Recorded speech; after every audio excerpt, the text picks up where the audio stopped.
Hola amigos de todo el mundo, ¿cómo están? Saben que el primer magistrado de la República es el presidente, que es elegido cada 5 años. Representa a todos los peruanos en el ejercicio de su cargo.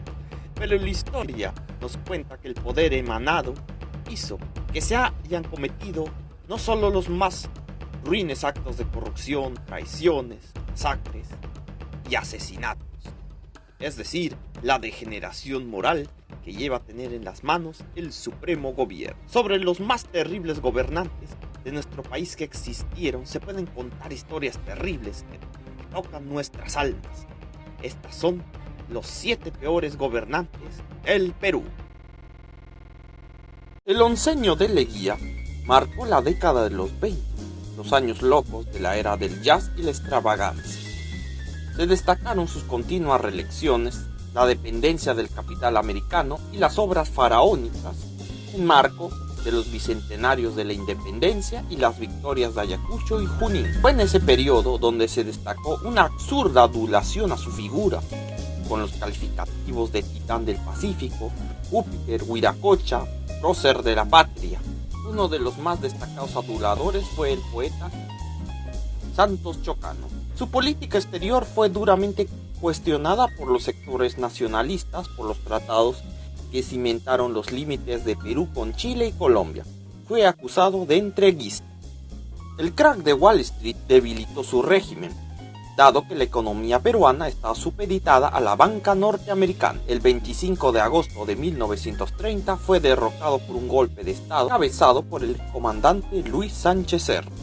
Fue encarcelado, sometido a un juicio arbitrario y terminó sus días en la prisión, en medio de penosas condiciones carcelarias. Cuando murió solo pesaba 50 kilos.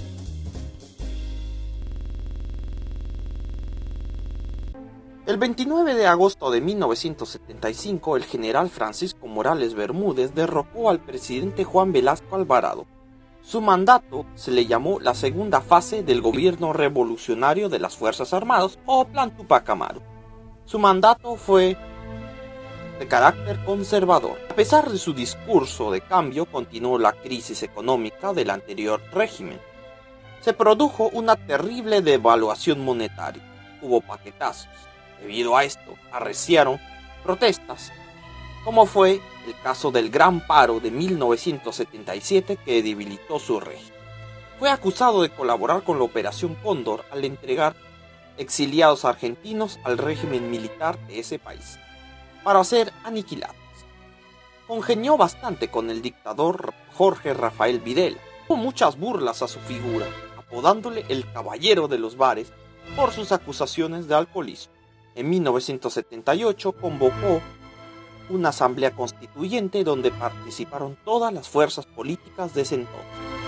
Fue el fin del régimen militar sin pena ni gloria.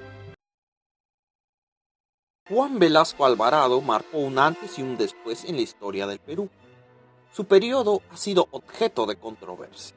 A fines de 1968, el primer gobierno de Fernando Belaúnde estaba muy debilitado y desprestigiado por el asunto de la pérdida de la página 11. El 2 de octubre se nombraba al gabinete Mujica Gallo. Al día siguiente el presidente era derrocado, inaugurando de forma pomposa el gobierno revolucionario de las Fuerzas Armadas.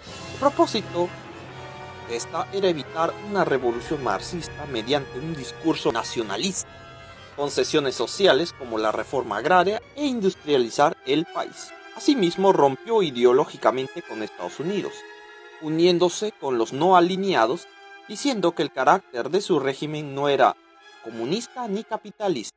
Aún así, compró armamento moderno de la extinta Unión Soviética.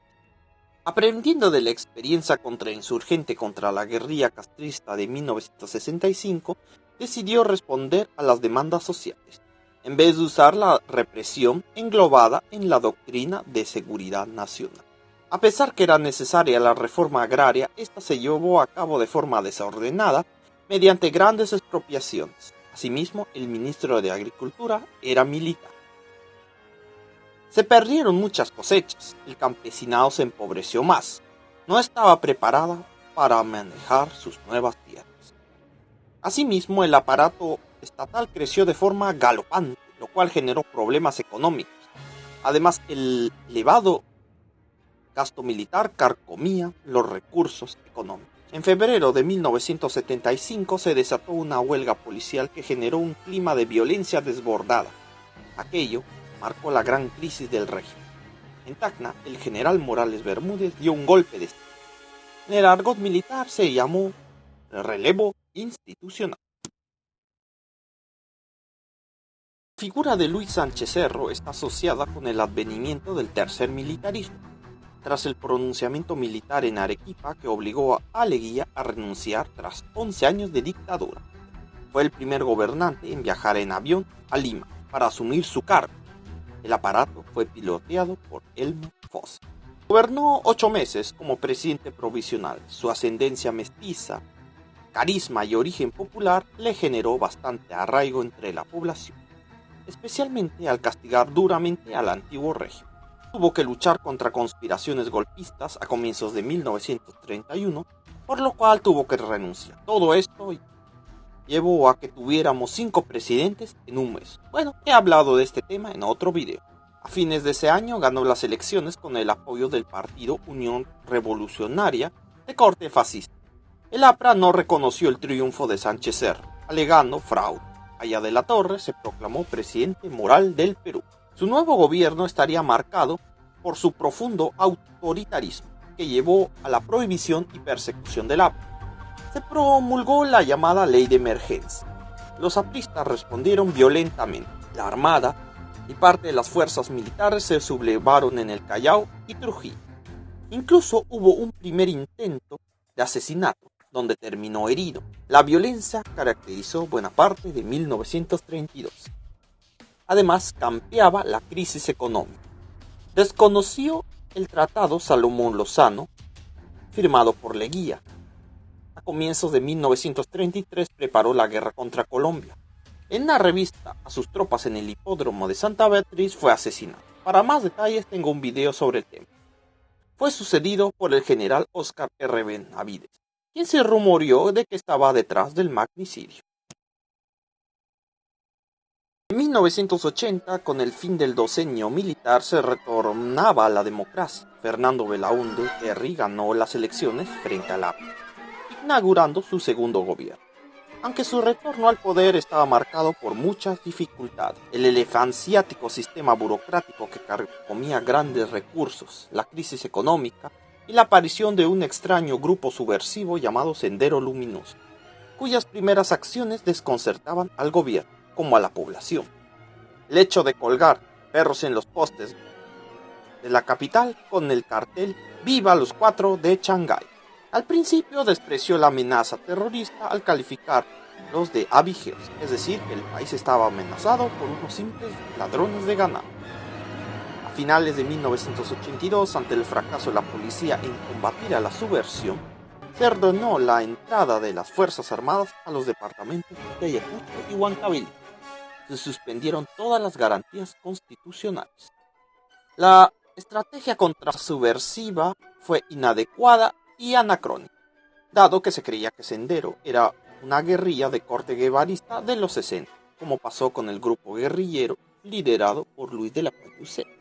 Incluso se hablaba que la subversión estaba dirigida, como había pasado con los movimientos subversivos anteriores, que fueron armados y entrenados en Cuba en 1962, es decir, desde el extranjero.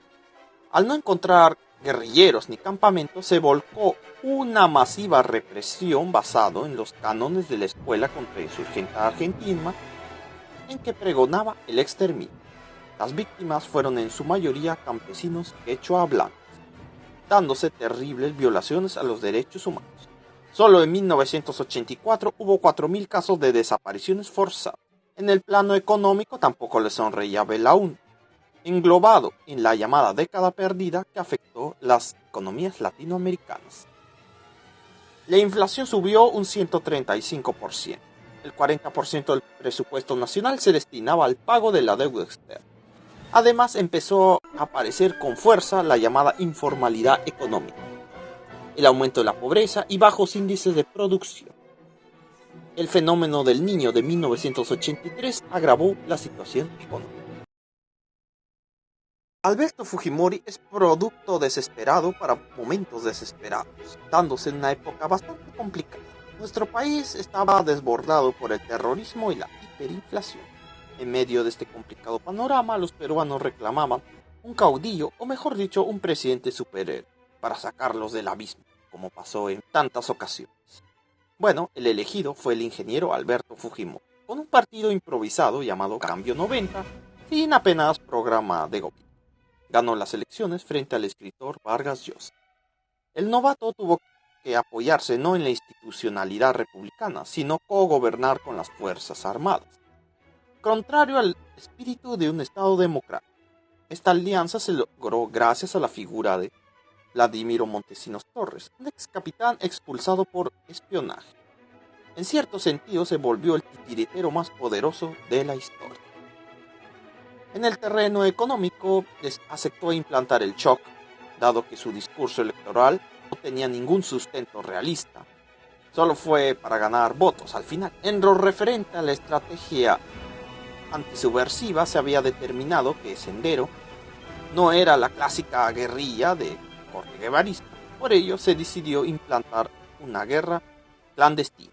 Participaron escuadrones de la muerte, como el tristemente célebre Grupo Colina. La mala relación entre Fujimori y el Congreso hizo que el 5 de abril de 1992 se disolviera el Congreso a la fuerza. Aquello sería celebrado por sus seguidores como la enésima refundación de la República. En 1995, a pesar de que Perú perdió la guerra contra Ecuador, en una ignota zona llamada Cordillera del Cóndor, donde se vio las terribles carencias que afrontaron las Fuerzas Armadas. Fujimori fue reelegido de abrumadora mayoría. Se había logrado cimentar su mito de gran salvador. Pero sería en su segundo gobierno donde la corrupción sería su divisa. Incluso estuvo en el club de los presidentes cleptómanos, como el caso de Mobutu Sese Seko, ubicándose en el puesto número 100. Entre tanto, su dependencia de Montesinos se acrecentaba, hasta el punto de que si uno caía, el otro tendría un destino similar. Su tercera reelección estuvo marcada por acusaciones de fraude. Ante ello, renunció en Japón tras asistir a la cumbre APEC celebrada en Brunei. El Congreso no aceptó su renuncia y lo vacó por abandono del cargo. El primer puesto del peor gobernante se lo lleva el primer gobierno de Alan García. Reflejo, en cierto modo, la debacle de los 80. Asumió la presidencia en medio de una gran expectativa por parte del pueblo, ya que era la primera vez que Lapra llegaba al poder tras 54 años de vetos y persecuciones. Su juventud, carisma y mística de Lapra hizo que el país estuviera expectante. Se destacó su audacia con respecto al pago de la deuda externa y limitar el poder de los militares en la lucha contra Sendero Luminoso, tratándolo como un problema social. Inclusive, el MRTA le dio una tregua de un año. Se mostraba como Adalí del tercer mundo. Era el nuevo presidente superhéroe. Los balconazos fueron parte de su estilo de gobierno, pero en 1986 su presidencia sería marcada por la catástrofe. En medio de una importante reunión de la Internacional Socialista ocurrió la masacre de los Penales, que echó por tierra la política antisubversiva del gobierno. Hizo que la violencia se acrecentara. Para agravar la situación, la creación de escuadrones de la muerte, como el caso del Comando Rodrigo Franco, integrado por militantes apristas, hizo que la violencia se intensificara.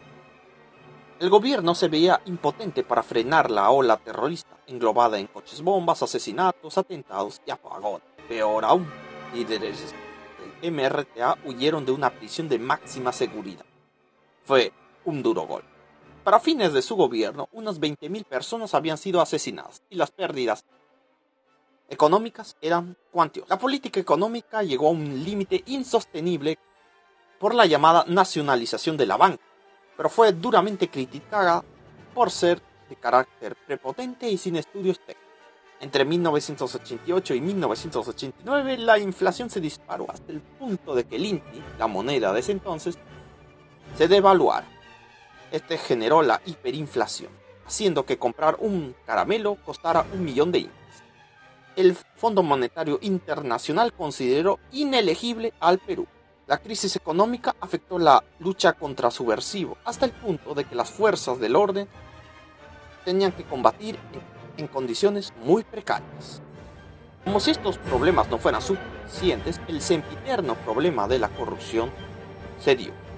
El compamiento de la administración pública con cuadros apristas, primando el partido antes que los méritos. Inclusive en los peores días de la hiperinflación, los que tenían carnet del partido tenían trato preferencial. El tren eléctrico simbolizó la corrupción del primer gobierno aprista, sin pena ni gloria. Si el video les gustó, pueden suscribirse, comentarlo y darle like.